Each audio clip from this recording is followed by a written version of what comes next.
My final puff before the beginning. God, I love it, I have to admit. Hey, it's great to be with you. I'm Dennis Prager. Welcome to my home, my fireplace, my fire, my cigar. I'm in a very weird mood today, and this is not good because I'm always I often get near the edge, but I never fall off, thank God. Nevertheless, welcome. I said my name. Is that right, everybody? Yes? Okay, I won't say it again. This is my home. This is completely unrehearsed. It is a way to just get to know one another better, and especially, obviously, I'm not going to make believe you know me better because you get to see me for this approximately 30 minutes each week. And it's very meaningful to me. This is why I do it, because we get a chance to talk about everything. And as I said, it's not scripted. I really give thought to what I would. I open with a subject, then I take your questions. So I was so torn on the opening subject that I actually had the four folks from PragerU who are here vote on it. And the vote was 2 in favor of one topic, and the other 2 were neutral. And since I had them vote, I wasn't going to have them vote and then say, I don't care about your vote. So I'll follow it. Let me just explain, by the way, why I'm even somewhat torn on subject matter. I like to do subjects that are what I call evergreen, that if you hear this 5 years from now, it'll be just as relevant. On the other hand, some things strike me that are in the news that I just feel I need to address. But if you see this 5 years from now, it'll still be worth your while to see it. Because the specifics are specific to today, but the comments that I will offer will be relevant 5 years from now. And that is is he the most famous basketball player right now, LeBron James? I would think so. So he's the most famous and one of the greatest who ever played. Some say the greatest who ever played, but every generation says somebody is. You know, years ago they said Michael Jordan was, and before that, I don't know, did anybody say Will Chamberlain was? I don't know. But anyway, there's always a great, but he is great. He's a great basketball player. There's no question. And he's gone from Cleveland to Los Angeles. The Lakers are paying him hundreds of millions of dollars to play, which is fine with me. But I have to admit, he said something that is so untrue, that is so awfully untrue, that I lost all interest in watching him play, and I live here in Los Angeles. That's a pretty big statement for me to make, because I don't expect any professional athlete, to come out with pearls of wisdom. That's not what they're paid to do. I don't hold that against them. But before I say what he said that is so awful, because it's such a lie, and I hate using the L word, because that's about as bad as you can accuse somebody of doing. By the way, here's the killer. He doesn't even know it's a lie. So I'm not even speaking to his character. I'm just speaking about what he said is a lie. He truly believes what he said, which is actually more frightening, and I'll explain why in a moment. But I just want to say something about Hollywood stars and athletes who speak out on politics 99% of the time, of course, on the left. Just don't. You don't come across as terribly bright. You don't come across as terribly wise, and you don't do yourselves a favor.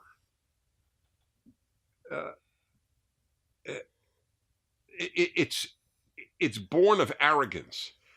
You think that because you're famous, you therefore are significant, or excuse me, We're all significant as human beings, but you think that your thoughts are significant.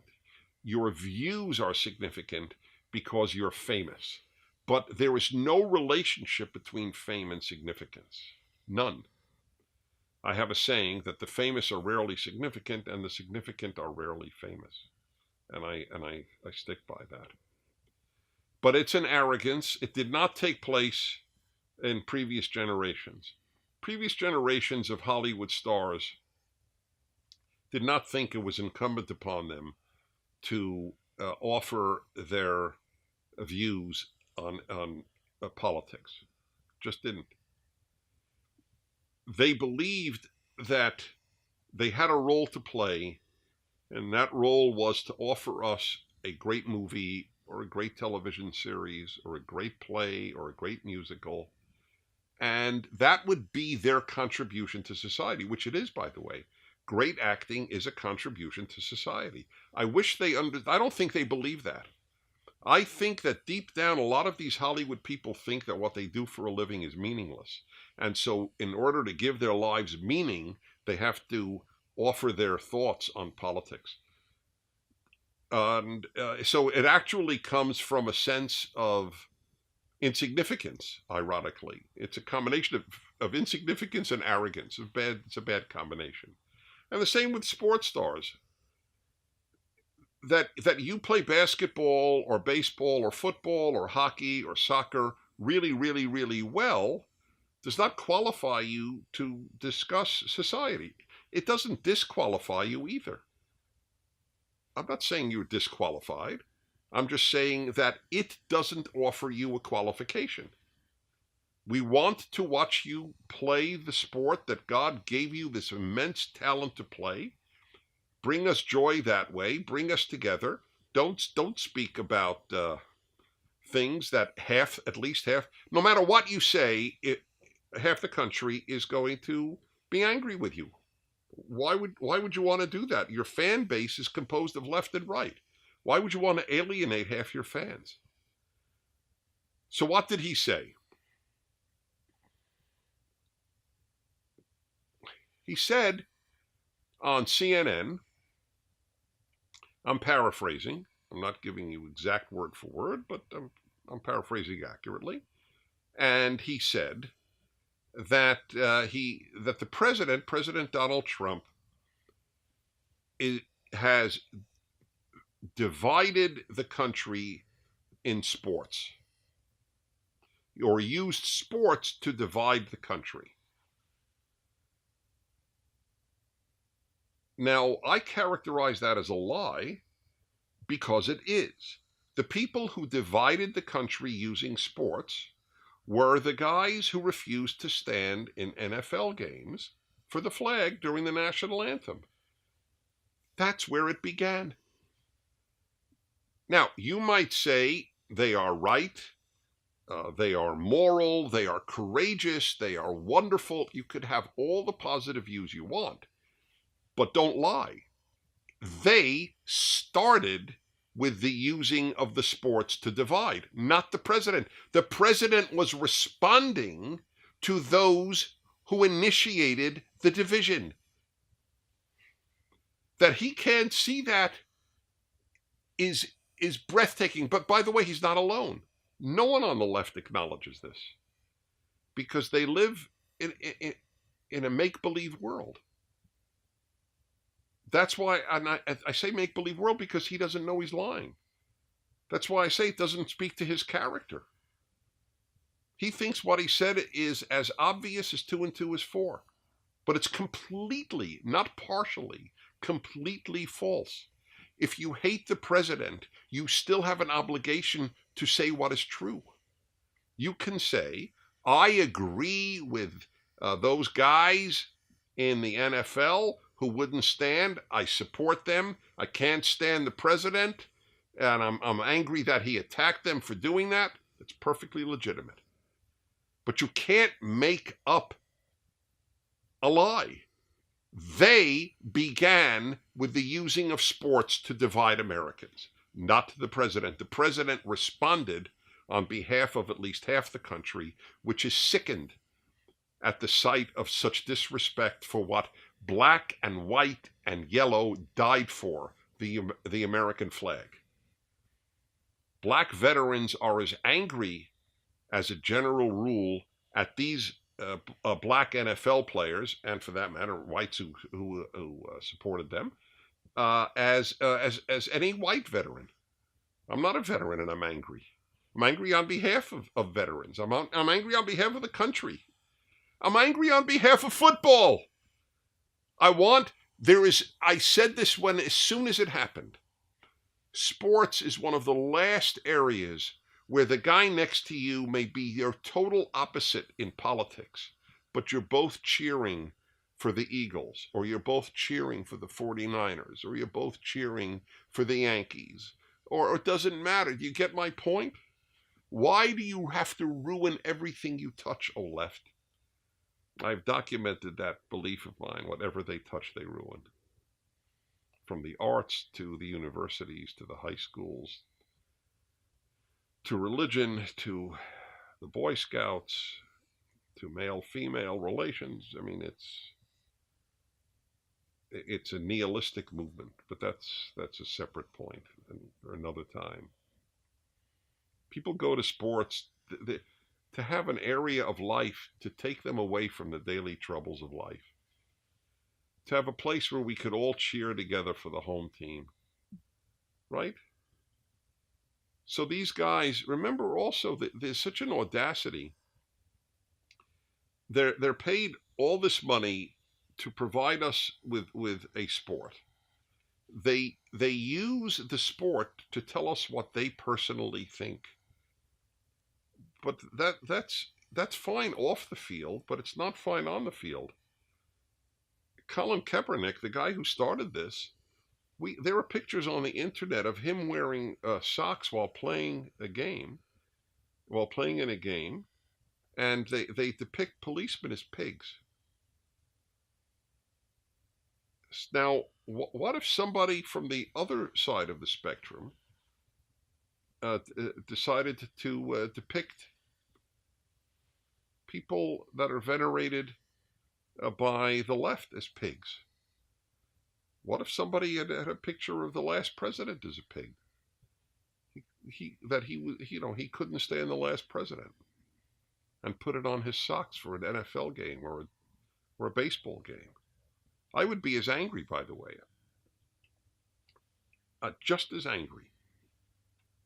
But if you're on the left, you can do anything you want, and who's going to attack you? CNN, the New York Times, ABC, NBC, CBS, NPR, PBS. Who's going to attack you?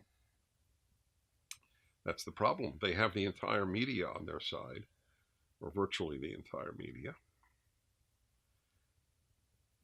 The issue isn't who has the correct position.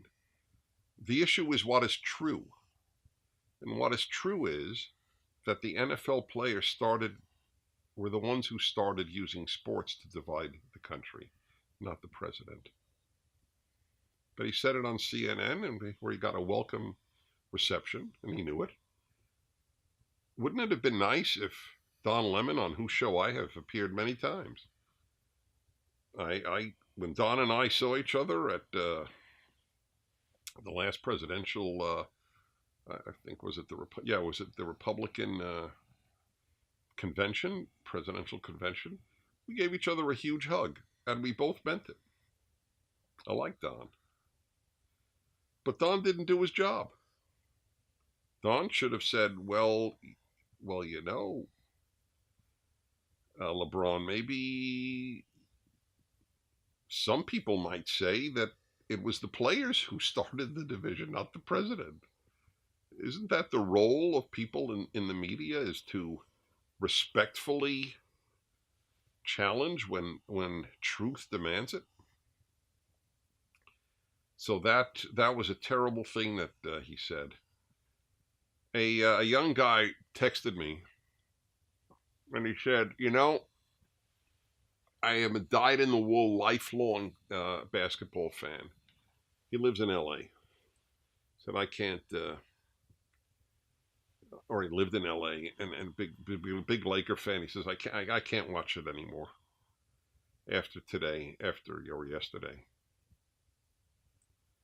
And I don't blame him. That's all it does. It's just it makes people, it makes it harder to applaud for someone who said something so false. So that's my thought. Truth comes first. I have a motto. I've been on radio for 35 years. Believe me, if I weren't committed to truth, I mean fanatically committed to truth, I wouldn't have lasted that long. After a certain period of time, people would just know this guy doesn't tell the truth. But I do tell the truth, and if I make a mistake, I correct it over and over on the air. I don't want to make factual errors. And I have a motto on the show. The motto is first tell the truth, then give your opinion. See, this is so if you wanted to say, look, it's true, we're the guys, or not we on the left in sports, but he just could have said, yeah, it's true. The guys who refuse to stand for the national anthem and the flag, these guys are the ones who started. But I agree with them. Okay, so you tell the truth. They started the division, and then you give your opinion. But I agree with them. That's fine. I wouldn't have said a word about this. In fact, I would have praised LeBron James for a commitment to truth. I wish. Oh, and then he was asked by Don Lemon. So what would you say what would you say to the president if you were sitting across from him? He said, I wouldn't sit across from him. I wouldn't stay in the same room, or something to that effect. What kind of nonsense is that? He's been filled with so much hatred for the president, he wouldn't even sit across from him? Believe me, my anger at the previous president was pretty intense. I thought Barack Obama hurt this country. But if you'd say, what would you say to him? I would be honored to sit and have dinner with him, and I would respectfully say X, Y, or Z. I wouldn't even appear in the same room. When Jimmy Carter showed up, I don't like Jimmy Carter. But when Jimmy Carter came into a radio station in which I was broadcasting, he came in to go on the show following me. I got up and stood up and shook his hand and said, how do you do, Mr. President? He wasn't even president anymore. But that's the way my parents raised me. You respect authority, legitimate authority. Now, of course, they don't believe, the left doesn't even believe that the president is a legitimate authority. This is astonishing that they contest the last election. That's what I said, they live in a make-believe world. But that's for another time. I can give you example after example for the next 52 Fireside Chats. But let's just try to think clearly. The people who started using sports to divide was not the President of the United States.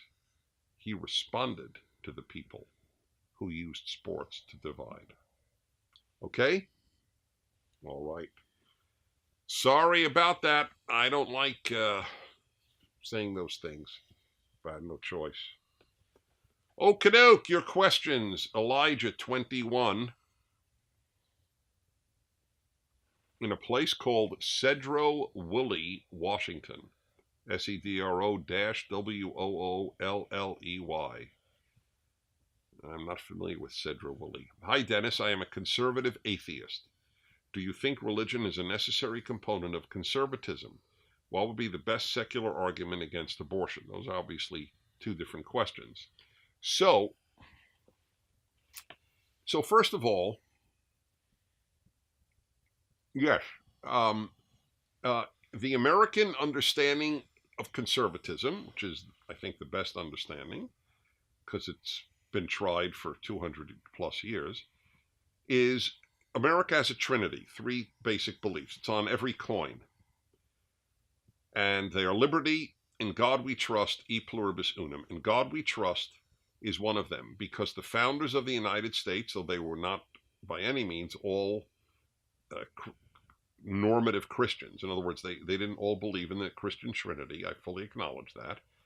But they all knew that the God of the Bible, the moral God of the Ten Commandments, if you will, was necessary, a necessary component of American liberty. People are not basically good. The founders of America understood this. So they will either feel accountable for their behavior to God or government.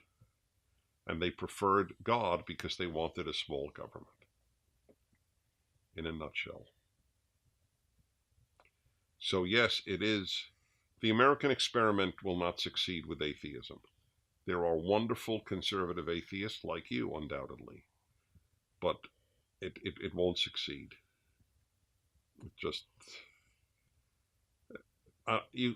so you could be an atheist, but acknowledge how important Judeo-Christian values are, the Bible is, God is, to the American experiment. What's the best secular argument against abortion? Actually, ironically, the best argument against abortion is secular. That's the irony. Science is the best argument. Because the more we know how early the baby is formed. Plus, I have my arguments with regard to the morality of abortion are not even religious. They are secular. Watch my video. It's 5 minutes. It's all I ask from you. I don't remember the title, but it might have been the morality of abortion. But I said at the beginning, I'm not discussing legality, just morality. And all I used was common sense. You could be an atheist. Here is the question. That which the woman is carrying once she has had intercourse or even artificially inseminated. But once the sperm has punctured the egg and something is produced, what is the something? Is it a pimple? Is it a growth? What is it? What would you call it? So you want to call it a fetus? Okay, call it a fetus. Here's a very simple question on that. Is there any woman who is pregnant, who wants to keep her child, who wants to give birth, who was ever asked, hey, great to see you, let's give her a name. Give me a current female name. Eden. Sorry? Eden. Eden? Yes.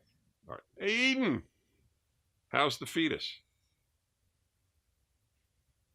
Anybody ever asked that? Not one in history. How's your fetus doing? Is your fetus a boy or a girl? What are you going to name the fetus?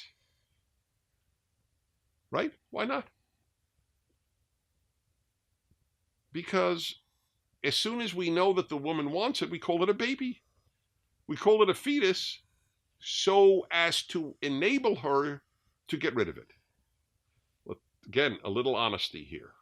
I'm not giving you a religious argument, I'm giving you a right. What is it? What is produced? And if there is absolutely no medical reason to kill it, what is the justification? Because, we're told woman could do what she wants with her own body. I totally agree with that. A woman can do what she wants with her own body. But this baby or fetus is not her body. It's in her body. The line a woman could do what she wants with her own body is another fraudulent line. No one denies that a woman can do what she wants with her own body. You want to get a tattoo? Get a tattoo. You want 20 tattoos? Get 20 tattoos. You want to get a breast implant? Get a breast implant. You want to get a nose job? Get a nose job.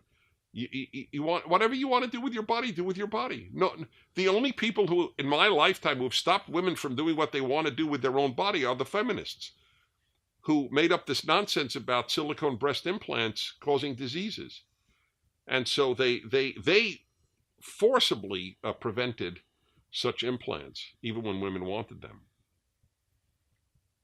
But the fetus / baby is not her body; it's in her body. All the arguments, obviously there are religious arguments, but you don't need any of them.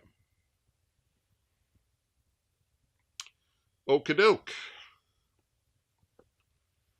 Alexandru, 22 in Romania. Hi, had a great time in Romania, speaking to 1,500 people in Cluj and Bucharest, thanks to their watching PragerU videos. Hi, Mr. Prager. Hi. What is the sense of the Hebrew word Sheol, which was translated into Greek as Hades? No one really knows what Sheol means, and I know biblical Hebrew real well.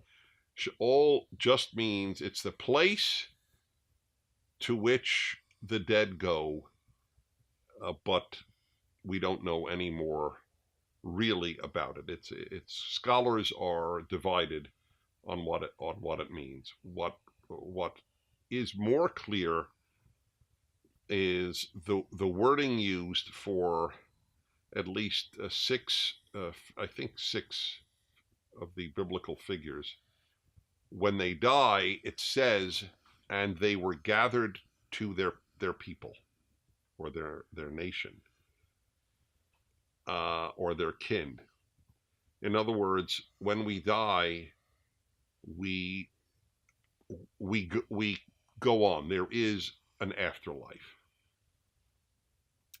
Casey, 39, Amarillo, Texas. I often hear Christians speak of a relationship with God. I don't necessarily feel this. What is your position on this? Well, this is a tough one. My relationship to God, and I deeply believe in God, is not going to satisfy a lot of you watching.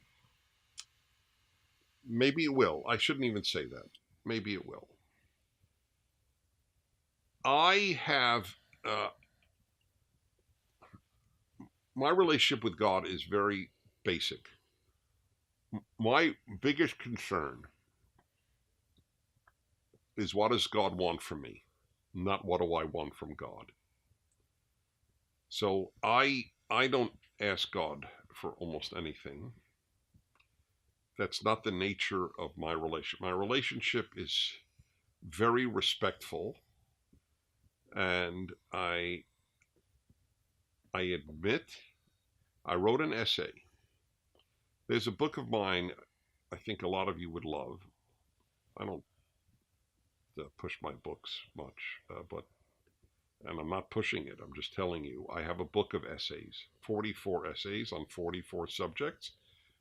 It's in paperback. It's called Think a Second Time. If you want to know what I think about a lot of subjects, it's a good book. And one of them is titled, I think, The Most Difficult Law in the Torah, or The Most Difficult Law in the Bible. I don't, which, the Torah, the first 5 books, and that's where all the laws are, so that's why I might have written that. And here is my theory. The most difficult law to observe is love the Lord your God with all your heart, with all your soul, and with all your might. Given how much suffering there is in the world, I think that loving God is a challenge. There are people I know who love God, and I sort of envy them. My dad loved God. My dad spoke to God every night of his life, including 3 years in the Navy, when he could have lost his life on any given day. He was in the Pacific. But he loved God. That was not passed on to his son. I can't speak for my brother. Maybe my brother does. There are 2 of us. So this is difficult for me to say, because I wish I could give you a more positive answer, but on the other hand, it might help you. Because I lead a religious life. I go to synagogue in my case because I'm a religious Jew. I go every week. I study Bible regularly. I've been teaching it my whole life. My biggest work is my 5-volume commentary on the first 5 books. Exodus is out. Genesis is coming out in a few months. So I love this stuff. But God and I have a respectful relationship more than an intimate one. And I guess that's the best I could answer. Is that okay? All right. I try to do his work. Let's put it that way. Oh, uh-oh. Let's see if I can get it back. I did. Ho Van Tuan, 21, in Saigon, Vietnam. I do believe in God, but have no religion. Should I go to church every week or just stay home and read the Bible? I think that I answered this either from you or from someone else. So, in fact, I'm sure I did, but it might not have been you who asked it. But it would be odd because the language was very similar. But be that as it may, so you could either catch it in the previous Fireside Chat, or I'll just say in a nutshell. I think that you should go to church in your case, or synagogue in a Jew's case, or whatever it might be. I think it's important to be with other people who are also God-centered. We need other people in our lives. You'll probably find some fine people there. You don't have to agree with them on everything theologically. There are many, many reasons to go to church or synagogue. Not all of them are purely religious reasons. Many are just human reasons, if you will.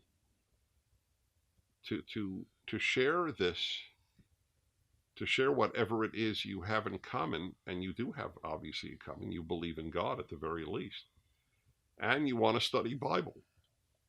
Why would you want to study it just on your own? It's much more fun to study it with people. Sharon, 65, Foothills, California. There's no place, Foothills, California. That's what she wrote? Foothills? I don't think there's a city, Foothill. Anyway, I'm not giving you a hard time, Sharon. How did our society get to the point of vilifying those who don't agree with us? Why do voices have to be raised on every issue? Why do people cut off ties with friends and family over political ideas? Well, to answer you, you have to be specific. It's the left that does that. I don't know anybody who stopped speaking to a parent because they voted for Hillary Clinton. But believe me, it's probably immeasurable the number of people who've cut ties with people who voted for Donald Trump. The New York Times, the 2 weeks after the 2016 election, front page article on how many people were not going to go to Thanksgiving or Christmas dinner because their relative voted for Trump.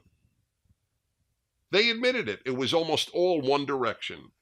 And the vilifying is almost all one direction. 6 Herb, sexist, intolerant, xenophobic, homophobic, Islamophobic, racist, bigoted. They're all terms the left use to dismiss people they differ with, and I'll tell you why. Because they don't have arguments. All they have is vilification. People who have arguments argue. People who don't have arguments vilify. Next. Okay, let's see here. All right. Okay. How much time have we been on? 35 minutes. Oh, it's already 35 minutes? All right, so I'll do one more here. Can I, Dennis, please talk about how this month is PragerU fundraising month? Well, it is, because it's my birthday, August. August 2nd is my birthday. And so we just decided to make August fundraising month. The only reason we could do what we do is because people donate. That's it. There is no other reason. It's all free. We will have 1 billion views this year. 1 billion. All over the world, as evidenced by my speaking in Romania this past summer. So please help us, because we're fighting a good fight. We don't scream. We don't vilify. See if there's one vilification in one of our 325 or so videos.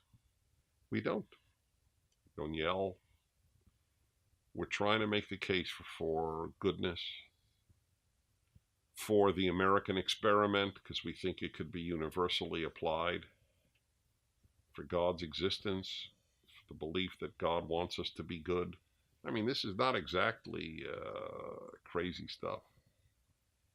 We have 4 Pulitzer Prize winners who've given courses, professors at some of the most prestigious universities in the world.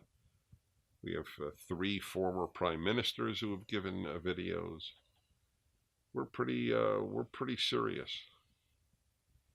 We want, though, to present ideas that very few young people hear at college or high school, anywhere in the world. We do a pretty good job, so your help would be a big deal. And for you Americans, know it's tax deductible. Okay, guys, are we good? It's always a joy to be with you. Happy to hear from you. And thanks for watching. From my home to yours.